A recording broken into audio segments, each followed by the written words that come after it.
Hi dear student, welcome to one more video of practical of mathematics trigonometry 1। ये जो हमारा topic है इसका इस पर्टिकुलर वीडियो में हम लोग प्रैक्टिकल्स के क्वेश्चंस को देखेंगे।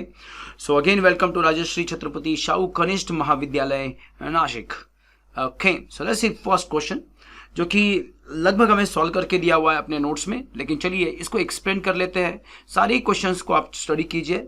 एनीवे जब प्रैक्टिकल एग्जाम होगा तो इसमें से कोई भी सॉल्व हो या फिर अनसॉल्व हो या पार्शियली सॉल्व हो, ये सारे क्वेश्चंस आपको एग्जाम में आने के चांसेस है। तो पहला जो क्वेश्चन है वो है construct N angle in standard position whose terminal arm passes through the point -6,8 and hence find all the trigonometric ratios of this triangle। ये हमारा क्वेश्चन है।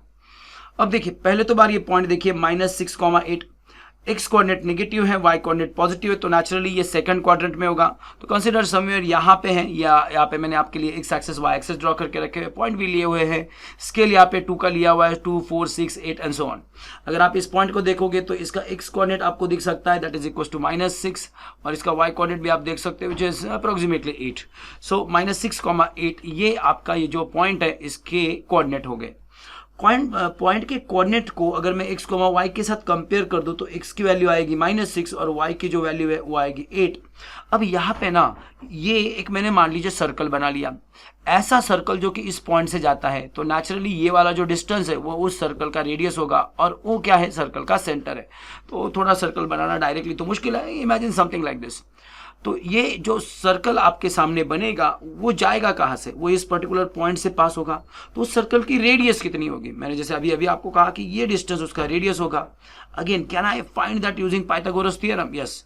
अगर मैं खाली मैग्नीट्यूड की बात करूँ तो ये डिस्टेंस 8 है, ये डिस्टेंस आपका 6 है, और इसको मैं थोड़ी देर के लिए मान लो ओ ए जो है, इसको चाहे तो आर भी आप मान सकते हो। तो O A equals to R equals to, यहाँ पे बीच में इक्वस टू होना चाहिए, equals to root of Pythagoras का थ्योरम आप जानते हो, आर स्क्वायर जो होता है वो होता है आपका X square plus Y square. Particularly इस पर्टिकुलर डायग्राम की बात करूँ तो ये एक्स है, ये वाई है, और अगर मैं r की बात करूं तो वो जाएगा under root X square plus Y square.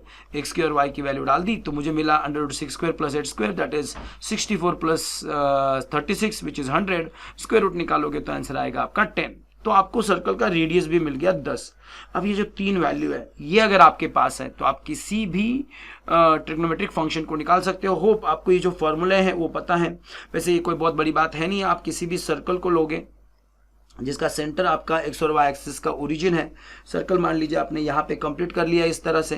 यहाँ पे इमेजिन कीजिए मैंने एक पॉइंट ले लिया जिसके कोऑर्डिनेट है से एक्स, वाई, और उनसे जाने वाला मैंने एक टर्मिनल आर्म ड्रॉ कर लिया और यहाँ पे बना लिया एक राइट एंगल ट्राइंगल। जाहिर है ये एक्स कोऑर्डिनेट है, ये वाई कोऑर्डिनेट है, ये सर्कल की रेडियस है, और ये मान लीजिए एंगल है आपका थीटा। ट्राइंगल चाहे तो मैं थोड़ा बड़ा करके यहाँ पे भी ड्रॉ कर लेता हूँ। So this is your Y, this one is X, this is R and this is angle theta. और फिर बस जो फॉर्मूले आप लोगों ने ट्रायंगल के लिए 10वीं में लिखे थे वही यहाँ पे लिख दीजिए। टेक्निकली दिखते हुए तो आपको वो ट्रायंगल की तरह दिखेंगे, ट्रायंगल के लिए दिखेंगे, लेकिन फाइनली वो एक सर्कल के लिए भी बन जाएंगे। So what will be sine theta, that is opposite side divided by hypotenuse, यानी कि y divided bye r। y की वैल्यू आपके पास है, पुट कीजिए, r की वैल्यू आपके पास है, पुट कीजिए, सिंप्लीफिकेशन कीजिए, आपको मिल गया y का साइन का value. Cosec theta is just reciprocal of sine theta, तो 4/5 के रेसिप्रोकल हो जाएगा 5/4। सिमिलरली cos थीटा होगा adjacent side divided by hypotenuse, that is x upon r। Division किया, x का वैल्यू -6, y का वैल्यू 10, डिवीजन किया दोनों 3 के टेबल में, -3/5, रेसिप्रोकल किया 5/-3। ओके, उसी तरह से आपका साइन कॉस के बाद आता है tan थीटा, तो यहाँ पे करेक्शन है, ये होगा आपका tan of theta. So tan theta equals to क्या हो गया आपका opposite side of course divided by adjacent side, that is y upon x। y की वैल्यू डाल दी मैंने 8, x की वैल्यू डाल दी -6, डिवीजन किया -4/3, और अगर रेसिप्रोकल करूँ तो कॉट मिलेगा, that will be -3/4। Minus sign बीच में के हाथ पर भी लिखिए, फर्क नहीं पड़ता। So that's all for this particular question. Hope you understood this one. Now let's see the next question. Construct angle of measure 22.5 degree by bisecting the angle of measure 45 degree. Hence find the value of tan of 22.5 degree. पहले तो उन्होंने हमको बोला है कि जो 45 degree का angle है इससे ना आप 22.5 डिग्री का एंगल बनाओ। कैसे? एंगल बाइसेक्टर यूज करके। ओके, एंगल बाइसेक्टर की जो प्रॉपर्टी होती है उसको यूज करके मतलब एंगल को बाइसेक्ट करने को बोल रहे हैं। उसके बाद उन्होंने कहा कि इसी से आप 22.5 का वैल्यू निकाल लीजिए। तो चलिए यहाँ पे मैंने, आप देख सकते हो एक ट्रायंगल ड्रॉ किया हुआ है। कैसे ड्रॉ किया मैंने ये ट्रायंगल? वैसे आप इसके मेजरमेंट कुछ भी ले सकते हो, लेकिन आइडियली हम लोग क्या करेंगे, मान लीजिए यहाँ पे ये जो डिस्टेंस है ये ले लिया मैंने 1। अब आप इसको ऑन स्केल ले सकते हो। मान लीजिए आपने 10 सेंटीमीटर ड्रॉ किया और 10 सेंटीमीटर को ही 1 यूनिट कंसिडर कर लिया, और जितना ये डिस्टेंस होगा ना एग्जैक्टली उतना ही डिस्टेंस यहाँ पे लीजिए। क्योंकि देखिए जब ये दो साइड इक्वल होगी और ये होगा 90 डिग्री तो ये बन जाएगा isosceles right angle triangle. By common sense ये दोनों एंगल भी आएंगे उस केस में इक्वल, क्योंकि अपोजिट साइड जो होती है वो अगर इक्वल है तो एंगल्स भी क्या होते हैं, equal, and each angle will be 45 degree. तो ये दोनों एंगल बन जाएंगे आपके 45 degree. At the same time हम पाइथागोरस थ्योरम यूज कर सकते हैं और ये भी प्रूव कर सकते हैं कि आपका जो हाइपोटेनियस है वो होगा √2। तो यहां तक मुझे नहीं लगता किसी को कोई दिक्कत है। अब मुझे ना इसको बाइसेक्ट करके दो पार्ट में डिवाइड करना है, दो एंगल बनाना है। कैसे बनाते हैं? शायद आप जानते हो कि एंगल बाइसेक्टर की जो प्रॉपर्टी है या एंगल बाइसेक्ट कैसे करते हैं। अगर आपने लोअर स्टैंडर्ड में पढ़ के रखा है बहुत बढ़िया। ये जो पॉइंट है ना आप इसको एज अ सेंटर मान लो, फिर अपने राउंडर में एक सर्टन डिस्टेंस लो और उससे यहाँ पे ना दो आर्क बना लो, समथिंग लाइक दिस। उसके बाद क्या करोगे, डिस्टेंस चाहे तो थोड़ा चेंज कर सकते हो। अब ये इस पॉइंट को एज अ सेंटर मान लो, यहाँ पे एक आर्क करो, इस पॉइंट को सेंटर लेके यहाँ पे एक आर्क करो, आपको मिल जाएगा ये पॉइंट। और ये जो पॉइंट आपको मिला ना, इससे जाने वाली एक लाइन निकालो लाइक दिस। तो ये करेगा इस एंगल को दो पार्ट में डिवाइड, और naturally each angle will be your 22.5 degree. So let's see something like this. इस तरह से आपको ये मिल जाएगा। अब इसके बाद क्या, वैसे तो आपके पास कई सारे वे हैं इस प्रॉब्लम को सॉल्व करने के लिए, लेकिन मैंने जो यहाँ पे किया है इस तरीके से करोगे तो हो सकता है आपका आंसर थोड़ा इजीली आए। 10th स्टैंडर्ड में शायद आपने एक प्रॉपर्टी पढ़ के रखी है। कौन सी वाली प्रॉपर्टी? कि मान लीजिए ये कोई भी एक ट्रायंगल है, कोई भी, जरूरी नहीं है कि वो एक राइट एंगल ट्रायंगल ही हो, और ये जो है ये एंगल बाइसेक्टर है। मान लीजिए यहाँ पे जो नाम है मैं वही देता हूँ, चाहे तो O, इसको मैंने B लिखा, इस पॉइंट को मैंने C ले लिया और इस पॉइंट को लिया मैंने A।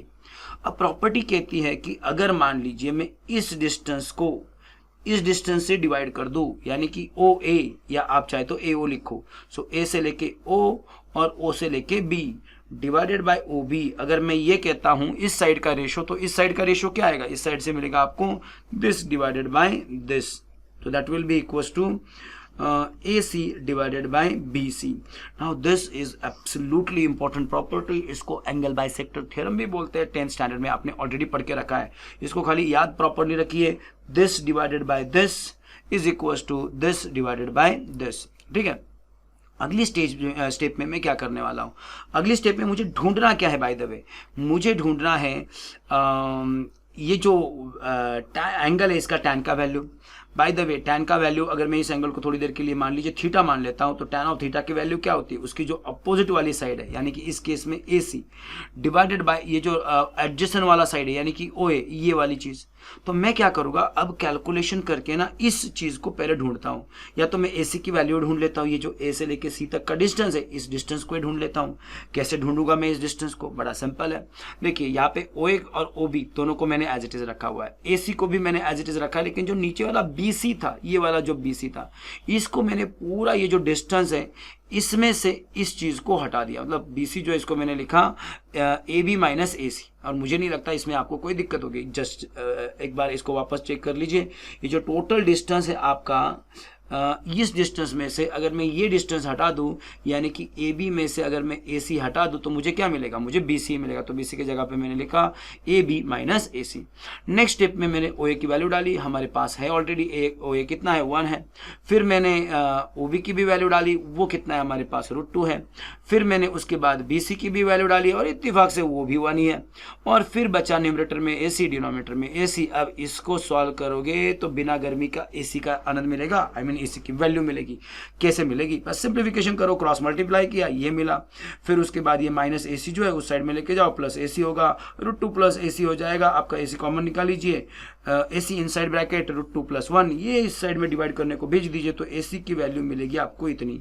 क्या मिलेगा आपको AC का वैल्यू, AC इक्वल्स टू मिलेगा आपको 1 डिवाइडेड बाय √2 + 1। AC की वैल्यू मेरे पास है, OA की वैल्यू मुझे पता है। राइट एंगल ट्रायंगल में बस आपको tan का फॉर्मूला लिखना है। तो tan ऑफ दिस एंगल यानी कि tan ऑफ एंगल AOC, और इस एंगल के tan की वैल्यू यानी कि opposite side divided by adjacent side यानी कि AC divided by OA। AC का वैल्यू जो ढूंढा है उसको मैंने पुट कर दिया, OA का वैल्यू हमें पता है 1, और ये आ गया मेरा क्वेश्चन का प्यारा प्यारा आंसर। अब वैसे तो इस आंसर में कोई दिक्कत नहीं है, आप इसी को चाहे तो रख सकते हो, लेकिन चेक कीजिए ये एक रैशनल टर्म है और इरेशनल टर्म है, और इस टर्म को हम रैशनलाइज कर सकते हैं। कैसे करते हैं रैशनलाइजेशन? जो √2 + 1 आपको डिनोमिनेटर में दिखा है उसमें से ये रूट वाला टर्म हट जाएगा, यानी कि इरेशनल टर्म हट जाएगा, तो ये बन जाएगा एक रैशनल टर्म। अब √2 को हटाना है तो क्या करना पड़ेगा भैया? √2 को √2 से मल्टीप्लाई करो ना, उसका स्क्वायर होगा तो उसमें रैशनल नंबर बन जाएगा। इरेशनल क्या होता है? जिसका जैसे 2 जैसा कोई नंबर है जिसका रूट निकलता ही नहीं है तो इरेशनल नंबर हो गया। तो मैंने ना उसके उल्टी पेयर से ऊपर नीचे मल्टीप्लाई कर दिया। This sound like a + b into a - b, जो कि अगली स्टेप में होगा a का स्क्वायर - b का स्क्वायर। a का यानी कि √2 का स्क्वायर कितना हो गया 2, 1 का स्क्वायर कितना हो गया 1, न्यूमरेटर में तो ये एज इट इज रहा, 2 - 1 कितना हो गया 1, और ये बन गया आपका और एक सिंप्लीफाइड फॉर्म में आंसर √2 - 1। बाय द वे ये भी एक इरेशनल नंबर ही है, लेकिन इससे हमें कुछ फर्क नहीं पड़ता, हमने खाली डिनोमिनेटर का रैशनलाइजेशन किया। And that's all for this particular question. Now let's see the next question. Question है draw and measure the angle in standard position whose tangent ratio is 7/13। Tangent ratio यानी कि tan की value, तो tan का जो value है certain angle के लिए 7/13 है। उन्होंने कहा कि इसको तो पहले आप ड्रॉ कीजिए प्रॉपरली, ओके, और उसके बाद उसकी वैल्यू मेजर करके बताइए कि वो एंगल है कितना। So solution, late theta be the measure of one of the angle having tangent ratio 7/13, यानी कि tan ऑफ थीटा का वैल्यू मिल जाएगा आपको 7/13। अब मान लीजिए पता नहीं हमें एग्जैक्टली कहाँ पे है, लेकिन एंगल जो है वो हमको देके रखा है पॉजिटिव, तो हम लोग सबसे बेसिक वैल्यू से स्टार्ट करेंगे। सारे ही ट्रिग्नोमेट्रिक फंक्शन फर्स्ट क्वाड्रेंट में पॉजिटिव होते हैं, तो हम मान लेते हैं कि अपना जो एंगल है वो फर्स्ट क्वाड्रेंट में है। बाय द वे अगर एंगल थर्ड क्वाड्रेंट में हो ना तो तब भी tan पॉजिटिव आता है, और उसके लिए भी डेफिनेटली कुछ ना कुछ आंसर आपका आएगा, जो एंगल ऑफ कोर्स हमारे फर्स्ट क्वाड्रेंट वाले एंगल से तो अलग रहेगा। तो हम यहाँ पे एक कंसिडरेशन कर लेते हैं कि that angle is in first quadrant only. चलिएगा, चलिए शुरू करते हैं। अब मुझे बताइए tan का फॉर्मूला क्या है। मान लीजिए अगर ये मैं वो अपना सर्कल वाला फॉर्मूला भी लिख लूँ, अगर हम वो सर्कल भी ड्रॉ कर ले और मैं कहीं पे एक पॉइंट भी ले लूँ आपके लिए, मान लीजिए यहाँ पे मैंने x, y ले लिया, और फिर मैंने पूछा कि अच्छा इस एंगल के लिए tan का वैल्यू बताओ, तो आप of course right angle triangle draw करोगे, ये x होगा, ये y होगा, और tan ऑफ थीटा का जो बेसिक फॉर्मूला है आपका opposite side that is y divided by adjacent side which is x, तो वो फॉर्मूले से हम लोग शुरुआत कर सकते हैं। तो tan of theta is equal to से y divided by x। In this particular problem it is given 7/13।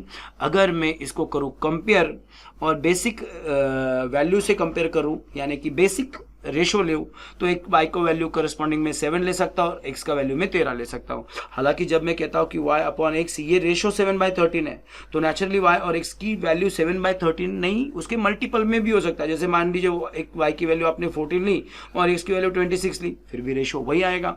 But फर्क इससे कुछ फर्क पड़ता नहीं है, क्योंकि इससे एंगल के ऊपर पॉइंट जो है वो खाली उसका आर का वैल्यू चेंज होता रहता है, उससे एंगल बदलता नहीं है। तो हम लोग एंगल ड्रॉ करने की बात करें तो उससे हमें फर्क नहीं पड़ता वो नंबर है क्या, हमारे लिए रेशो खाली मैटर करता है, ठीक है। तो कंपैरिजन करके मुझे x और y की वैल्यू मिल गई। Now draw an angle in standard position whose terminal arm passes through the point 13,7। x आपका 13 है, y आपका 7 है, तो पॉइंट क्या बन गया 13,7। तो हमने x और y एक्सिस ड्रॉ किए, यहाँ पे 12 और 2 का मैंने क्या कहते हैं स्केल लिया हुआ है, यहाँ पे भी 2 का स्केल लिया हुआ है। नेचुरली नंबर्स काफ़ी बड़े हैं तो टाइम लगेगा। यहाँ पे आपका पॉइंट आएगा, क्या है आपका पॉइंट है आपका 13,7। सो दिस इज स्मॉल करेक्शन, ठीक है। तो 13, x coordinate 13, y coordinate 7, point मैंने ड्रॉ कर लिया। अब इस पॉइंट से जाने वाला है ना एक ऐसा सीधा लाइन ड्रॉ कर लीजिए, तो ये मिल गया आपका रिक्वायर्ड एंगल तो हो गया ड्रॉ। अब हमें आगे क्या करना है, आगे हमें इस एंगल को ना मेजर करना है, गिनना है कि इसकी वैल्यू कितनी है। कैसे गिनेंगे आप लोग, तो नेचुरली इसके लिए आपको प्रोटेक्टर की जरूरत पड़ेगी, तो एक प्रोटेक्टर ले लीजिए, फिर इस प्रोटेक्टर को ना प्रॉपरली अरेंज कर लीजिए। क्या बोल रहा हूँ मैं, प्रोटेक्टर को प्रॉपरली कनेक्ट करने के बाद आपको मिल जाएगा ये वाला एंगल। आप देख सकते हो अप्रोक्सीमेटली ये 28 से थोड़ा ज़्यादा है। वैसे 28 डिग्री तक ही हम इस डायग्राम से एक्चुअल में देख सकते हैं, क्योंकि 28.3 समझना इतना, इसका लिस्ट काउंट है ही नहीं है। ये 28 के बाद सीधा 29 पे जंप करता है। लेकिन ये जो आंसर यहाँ पे लिखा हुआ है, ये आप अगर इसको थोड़ा गूगल करके देख लेंगे या फिर आप अगर लॉक टेबल यूज़ करोगे तो ये एग्जैक्ट 28.3 आता है। अगर आप इसको 28 डिग्री भी लिखते हो तो चलेगा। बेसिकली हमारा प्रोटेक्टर अनफॉर्चुनेटली पॉइंट के बाद के नंबर को बता नहीं सकता, लेकिन चलिए फिर भी यहाँ पे उसको लिखा हुआ है। सो that's all for this particular question. चलो इसको मैं हटा देता हूँ। अगर आपकी इच्छा है कि सर हमको तो इसका स्क्रीनशॉट लेना है तो ले लीजिए, कोई दिक्कत है नहीं है। ये प्रोटेक्टर क्यों नहीं जा रहा भैया? जाओ आप भी। आप क्या कर रहे हो यहाँ पे? नहीं जा रहे हो? ठीक है, मत जाओ। That's all for this question. Now let's see the next question. Draw and estimate the angle in standard position whose sine ratio is 0.57. Angle हमको स्टैंडर्ड पोजीशन में निकालना है, तो इसके बारे में हम बाद में सोचेंगे। पहले एक एंगल ड्रॉ कर लेते हैं जिसके लिए ट्रिग्नोमेट्रिक फंक्शन में साइन का जो वैल्यू है वो 0.57 होगा। वैसे मैं 0.57 इसी नंबर को 5.7 डिवाइडेड बाय 10 ऐसे भी लिख सकता हूँ, और नेचुरली 57/100 ऐसा भी लिख सकता हूँ। मैं इस पर्टिकुलर वैल्यू को फॉलो करने जा रहा हूँ। तो मैं कर क्या रहा हूँ, चलिए समझते हैं पहले। So let theta be the measure of angle having sine ratio 0.57, that means sine theta is equal to 0.57। हमने एक रे ड्रॉ कर लिया, AX पॉइंट ए, आप कहीं पे भी ड्रॉ कर लीजिए आपके जर्नल में, और उसके बाद एक स्ट्रेट लाइन ड्रॉ कर लीजिए जिसके लेंथ आप चाहे जितना बड़ा रख सकते हो। तो ये जो रे है, वैसे तो रे को कोई लेंथ होता नहीं, तो इसको मैंने इनफाइनाइट एरो तो शो कर रहा है, इसको मैंने इस तरह से ड्रॉ कर लिया। आगे क्या करना है हमको, draw right angle at A using protractor. Point A को यहाँ पे एक 90 डिग्री वाला, और जाहिर है इसकी भी लेंथ आप चाहे उतनी बड़ी रख सकते हो। मैंने एक रे ड्रॉ कर लिया, आपसे कह सकते हो समथिंग लाइक दिस। अब इसके ऊपर मैं एक पॉइंट बी ढूंढने वाला हूँ। कैसे ढूंढ रहा हूँ मैं कुछ इस तरह का पॉइंट बी ले रहा हूँ कि ये जो टोटल डिस्टेंस है ये होगा 5.7 सेंटीमीटर, या आप चाहे तो 5.7 सिंपली रख सकते हो, किसी भी यूनिट में रखिए। ऑफ कोर्स सेंटीमीटर हमारे लिए सबसे पॉसिबल यूनिट का चॉइस रहेगा। तो मैंने 5 सेंटीमीटर हम लोगों ने कंपास में डिस्टेंस ले लिया, इसको एज अ सेंटर ले लिया, और फिर यहाँ पे मैंने एक आर्क ड्रॉ कर लिया। तो जो पॉइंट मुझे मिलेगा naturally that point will be point B. Okay, so take length 5.7 centimetre from A an angle and on the angle and draw and mark as a B. अब क्या करना है, अब पॉइंट बी को मैं लेने वाला हूँ एज अ सेंटर। कंपास में डिस्टेंस लेने वाला हूँ मैं 10 सेंटीमीटर, और ये एक आर्क यहाँ पे भी ड्रॉ करने वाला हूँ लाइक दिस, जिससे मुझे पॉइंट सी मिल जाएगा। अब नेचुरली हमारा जो BC डिस्टेंस है वो होने वाला है 10 सेंटीमीटर, हमारा जो AB डिस्टेंस है वो होने वाला है 5.7 सेंटीमीटर। इसमें तो मुझे नहीं लगता किसी को कोई दिक्कत होगी। So using compass radius is 10 centimetre, taking B as a centre, draw an arc intersecting AX in point C, that is AC। और साइन का फॉर्मूला क्या होगा, अगर मैं इस एंगल के लिए साइन का फॉर्मूला पूछूं तो आएगा opposite side divided by hypotenuse, यानी कि 5.7 डिवाइडेड बाय 10 यानी कि 0.57। तो ये जो एंगल हम लोगों ने अभी अभी फाइंड कर लिया, ये वाला एंगल, ये हमारा रिक्वायर्ड एंगल है। तो इसको अगर आप कंपास बॉक्स लगाते हो, चलिए मैं आपके लिए कंपास भी प्रोटेक्टर भी लेके आता हूँ, सॉरी, और प्रोटेक्टर से अगर मैं ये एंगल गिनता हूँ, इस साइड से गिनता हूँ, तो ये मुझे कितना मिलेगा। ये मुझे अगर अपोजिट साइड से गिनूँ मैं, इस साइड से, तो जस्ट अ मिनट, ओके, इस साइड से गिनोगे तो इसकी कुछ ना कुछ ये वैल्यू आ जाएगी। You can say this is something, अगर आप गौर से देखो तो नियर अबाउट 30 के थोड़ा सा ऊपर आपको ये एंगल दिखेगा, ठीक है, इस साइड से। लेकिन क्या मैं इस साइड से भी इस एंगल को गिन सकता हूँ? हाँ, गिन सकते हो।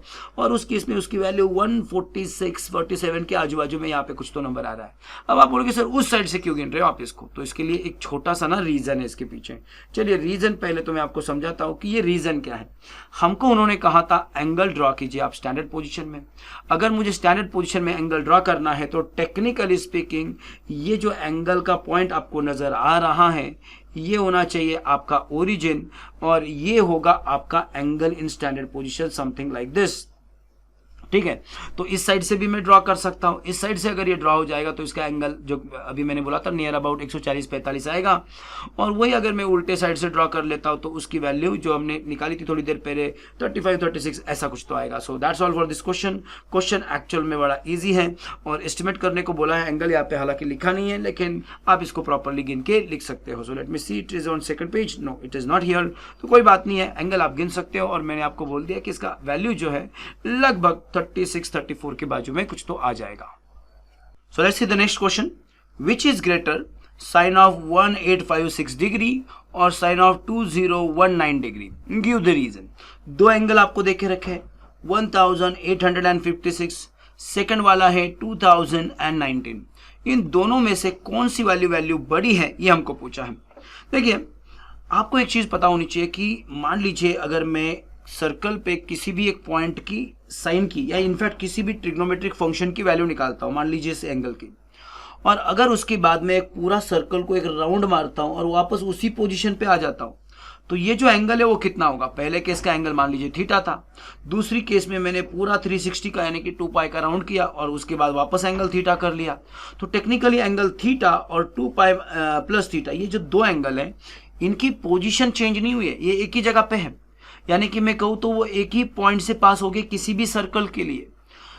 तो टेक्निकली दोनों के लिए ना तो x की वैल्यू बदलेगी, ना तो y की वैल्यू बदलेगी, ना तो उस सर्कल का रेडियस बदलेगा। यानी कि इसके लिए उस ट्रिग्नोमेट्रिक फंक्शन की जो वैल्यू थी, इसके लिए भी उसी ट्रिग्नोमेट्रिक फंक्शन की वैल्यू सेम आएगी। अच्छा, मैंने ये एक के बजाय 2 राउंड मारे होते तो क्या होता, तो 2 पाई के बजाय वो 4 पाई हो जाते। अगर मैं 3 राउंड मारता तो 6 पाई होते। इन जनरल वो n × 2 पाई होते। आप जितना चाहे राउंड मारो, फर्क नहीं पड़ता। तो किसी भी ट्रिग्नोमेट्रिक फंक्शन के लिए इन जनरल, किसी भी ट्रिग्नोमेट्रिक फंक्शन के लिए थीटा के आने वाली वैल्यू और आपने 2 पाई के n राउंड मार के थीटा ले लिया तो इसके लिए आने वाली वैल्यू, दोनों वैल्यूज क्या आएगी, सेम आएगी। तो मैं काम करता हूं ना, इस एंगल को इस सिंपल फॉर्मेट में कन्वर्ट करता हूं, एंगल छोटा हो जाएगा, कंपेयर करना इजी हो जाएगा। तो हमने यहाँ पे क्या किया, 18560 को मैंने लिखा 1800 प्लस 56। अब आप बोलोगे सर यही आपने क्यों चूज किया, भैया उसके लिए आपको छोटा सा लॉजिक यूज करना है। खाली एक काम करो, रफ लिखो, लेकिन 360 का ना टेबल लिख लो। तो आपको बताने की जरूरत नहीं, 360 को आप 5 से मल्टीप्लाई करो, ये हो जाएगा आपके लिए 1800। ओके, तो ये अप्रोक्सीमेट है, आप अंदाजा कर सकते हो। तो मैंने क्या किया, 1856 को इन 2 पार्ट में डिवाइड किया। आगे जाके 18 को मैंने लिखा 5 × 36 लिखा। ओके, और अभी मैंने आपको बोला था, अब बाय द वे मैंने जो आपको बोला था वो बोला था इंटीजर्स के लिए, तो n एक इंटीजर ही है और ये हो गया फिर आपका 2 पाई यानी कि 360 इंटू n और प्लस थीटा, यानी कि सिंपली क्या हो जाएगा अगले केस में, ये दो हो जाएगा इक्वल टू थीटा। अब साइन 56 फर्स्ट क्वाड्रेंट में है और फर्स्ट क्वाड्रेंट में ये जो वैल्यू है वो होगा पॉजिटिव। तो एनीवे ये वैल्यू पॉजिटिव नंबर आएगा, बस यहाँ तक तो हम लोग बोल सकते हैं। 56 lies in the first quadrant and in the first quadrant sine is positive, therefore sine 56 degree is positive. Now let's check for the next one. इसको हमने क्या लिखा, इसको लिखा हमने 1800 प्लस 219। 1800 को वही वापस 5 × 36, लेकिन अभी तो ऑलरेडी हम लोग पढ़ चुके हैं, तो इसका आंसर आएगा सिंपली 219। 290 जो है कौन से क्वाड्रेंट में जाएगा, 180 से बड़ा है, 270 से छोटा है, तो थर्ड क्वाड्रेंट में होगा। थर्ड क्वाड्रेंट में हमारे साइन भैया निगेटिव होते हैं, तो ये जो वैल्यू है निगेटिव आएगी। अब भैया हर नेगेटिव नंबर है ना पॉजिटिव नंबर से छोटा ही होता है, तो ये जो वैल्यू है ये वाली वैल्यू होगी बड़ी और ये जो दूसरी वाली वैल्यू है ये वाली वैल्यू होगी छोटी। तो एंगल बढ़ा तो वैल्यू बढ़ती ही है, ऐसा कोई जरूरी नहीं है। So this value is comparatively larger and this value is comparatively smaller. That's all for this question. इसका बाकी हुआ आंसर जो है वो यहाँ पे एक्सप्लेन किया हुआ है। बाय द वे इसमें और एक क्वेश्चन है, तो चलिए उसको भी देख लेते हैं। क्या है वो, which of the following is positive. Okay, इनमें से पॉजिटिव कौन है, साइन ऑफ -310 या sine of +310। Now this is also quite interesting. कैसे सॉल्व करेंगे इसको, चलिए यहाँ पे एक्सप्लेनेशन देके रखा है, उसको देख लेते हैं। मुझे पहले तो ये बताइए कि जो निगेटिव एंगल होता है, कौन सा वाला किधर गया बे, -310, ये कैसे ड्रॉ करोगे, नीचे से ड्रॉ करोगे तो दिस विल बी -90। ओके, यहाँ तक आओगे -180, यहाँ तक आओगे -270 और बस उसमें और 40 ऐड कर दो आप लोग कहीं पे, तो यहाँ पे पहुंच जाओगे। ये जो नीचे वाला एंगल है हो गया आपका -310। अब ये एंगल है कौन से क्वाड्रेंट में, फर्स्ट क्वाड्रेंट में। फर्स्ट क्वाड्रेंट में साइन क्या होता है, लेकिन पॉजिटिव होता है। तो भले ही भैया ये तुमको दिख रहा निगेटिव है, लेकिन इसकी पोजीशन है फर्स्ट क्वाड्रेंट में और इसलिए ये जो वैल्यू है ना ये होनी चाहिए पॉजिटिव। आप चाहे तो इसको साइन ऑफ ओके ये 290 19 यहाँ पे गलत लिखा हुआ है, साइन ऑफ -310 इज पॉजिटिव, ऐसा आप कह सकते हो। अब बात करते हैं दूसरे वाले एंगल की, जो कि आपको देख के रखा है, इन्होंने क्या देख के रखा है, -310। दूसरा वाला एंगल देख के रखा है 300। अब ये 300 कहाँ पे होगा, ये 190, ये 180, ये 270 और 300 वाला एंगल है कहीं पे तो यहाँ पे होगा, which is in what, fourth quadrant. Fourth quadrant में साइन होता है नेगेटिव एंड देयरफॉर ये वैल्यू आएगी negative. So this one is positive and this one is negative. That's all for this particular question. Now let's see this question. Construct a triangle the measure of whose angles are 32 degree, 58 degree and 90 degree. Measure the length of sides of the triangle, triangle के side की length आपको गिननी है। Find sign of 32 degree and cos of 32 degree and hence find the value of sine square 32 plus cos square 32। वैसे तो आप triangle की sides अपने हिसाब से एडजस्ट कर सकते हो, क्योंकि आप जानते हो एंगल फिक्स रहते हुए साइड की लेंथ कम ज़्यादा हो सकती है। तो मैं एक काम करने जा रहा हूं, मैं सोच रहा हूं कि जो 90 डिग्री के अपोजिट वाली साइड होगी ना, यानी कि अपना हाइपोटेनियस, उसको ना मैं 10 के मल्टीपल रखूं। अब आप सोचेंगे सर ऐसा क्यों? देखिए साइन का जो फॉर्मूला है वो होता है कि adjacent side divided by hypo. Cos का भी फॉर्मूला होता है एडजेसेंट नहीं अपोजिट। कॉस का फॉर्मूला होता है एडजेसेंट डिवाइडेड बाय हाइपो। तो हाइपोटेनियस मान लीजिए 10 या 10 के मल्टीपल में है तो डिवाइड करना काफी आसान हो जाएगा। तो इंटेंशनली माइंड में ये सोचते हुए मैंने एक साइड ले ली जिसका लेंथ मैंने लिया 10 और नेचुरली इसको मैं बनाने वाला हूँ हाइपोटेनियस, तो ये 90 डिग्री के अपोजिट आएगा। तो एक एंगल मैंने एक साइड से 32 डिग्री का प्रोटेक्टर लगा के गिन लिया। आप चाहे तो प्रोटेक्टर लगा के भी देख सकते हो। यहाँ पे कुछ इस तरह से आप प्रोटेक्टर लगाइए, ओके। और अगर आप इस तरह से इसको ड्रॉ करोगे तो यू कैन सी इजीली, ये पूरा प्रोफेशनली ड्रॉ किया हुआ एंगल है, कुछ भी हवा में फेंक नहीं रहा हो। देख सकते हो आप लोग, ये 30 के आगे की 2 लाइन, तो ये 32 डिग्री हो गया। फिर एक काम कीजिए, क्या कीजिए, उस साइड से और एक एंगल ड्रॉ कर लीजिए, यहाँ पे इस तरह से प्रोटेक्टर लगाइए और इस साइड से एंगल गिनना पड़ेगा आपको। इस केस में कितना होगा ये एंगल, इस साइड से गिनोगे तो आप देखो 50 के आगे की ना 8 लाइन आपको खरीदनी है, आई मीन चूज करनी है, तो ये हो जाएगा 58। खरीदेंगे कैसे? तो इस तरह से हम लोगों ने एक ट्रायंगल बना लिया। अब देखिए, थोड़ा सोचिए, ये जो ट्रायंगल है आपका, अबे किधर जा रहा है तू, चल भाग यहाँ से, अच्छा भाग गया। तो ये जो है ट्रायंगल बन गया, ये 58 डिग्री आ गया आपका, ये 32 आ गया। 58 और 32 कितने होते हैं, 90। तो बचा हुआ तीसरे एंगल को तो 90 के अलावा कोई स्कोप बचा ही नहीं, उसको तो उतना ही रहना पड़ेगा। तो बन गया इस तरह से अपना राइट एंगल ट्रायंगल। अब ये जो 32 डिग्री है, इसके अपोजिट वाली साइड को आप स्केल ले लीजिए और उसको स्केल से लगा के इधर प्रॉपरली इस एंगल में टिल्ट करके गिन लीजिए। 5.4 सेंटीमीटर आता है। उसी तरह से यहाँ पे भी स्केल लगा लीजिए, ये 8.4 सेंटीमीटर आता है। अब क्या करना है आगे, अब हमको ना वैल्यू फाइंड करनी है। तो चलिए यहां तक तो आप पहुंच गए होंगे। अब इसके बाद क्या है, मुझे निकालना है साइन ऑफ दिस एंगल का वैल्यू। ये तो हमने अभी अभी गिना 32 डिग्री है और ये एक्चुअली हम लोगों ने खुद ही मेजर करके लिए, और ये 58 डिग्री है, ठीक है। थोड़ा करेक्शन था यहाँ पे, तो वो मैंने यहाँ पे अभी चेंज कर लिया है। साइन ए का वैल्यू क्या आएगा, साइन का फॉर्मूला है opposite side divided by hypotenuse, यानी कि 5.4 divided by 10 which will be 0.54। और कॉस का फॉर्मूला क्या आएगा, अगर मैं इसी एंगल के कॉस की वैल्यू आपको पूछूं तो कॉस आएगा adjacent side divided by hypotenuse, यानी कि 8.4 डिवाइडेड बाय 10 यानी कि 0.84। अब sine square plus cos square ये हमको पूछा है, sine square 32 plus cos square 32 यानी कि 0.54 प्लस 0.84 स्क्वायर कर लीजिए, दैट विल बी 0.29 प्लस 0.70 यानी कि 0.99 अप्रोक्सीमेटली 1। हम वैसे जानते हैं कि sine square plus cos square हमेशा इक्वल्स टू 1 ही होता है। सो that's all for this particular question, that's all for this particular practical. इस तरह से हमने सेकंड जो अपना प्रैक्टिकल था उसको कर लिया खत्म। और आप जानते हो राजश्री छत्रपति शाहू महाराज जो कि बहुत ही ग्रेट एम्पायर में से थे, जिन्होंने एजुकेशन को हमेशा प्रमोट किया है। और उनका ये कोट है, मैं आपके लिए यहाँ पे दोहराना चाहूँगा। उन्होंने कहा था की शिक्षणानेच आमचा तरुणोपाय आहे असे माझे ठाम मत आहे। शिक्षणाशिवाय कोणत्याही देशाची उन्नती झाली नाही असा इतिहास सांगतो। तो बच्चों पढ़ो, अच्छे से पढ़ो, चीज़ों को अंडरस्टैंड करो। प्रैक्टिकल है तो खाली फॉर्मेलिटी के नाम पे कंप्लीट मत करो। Once again thank you for watching this video. Bye bye, जय हिंद।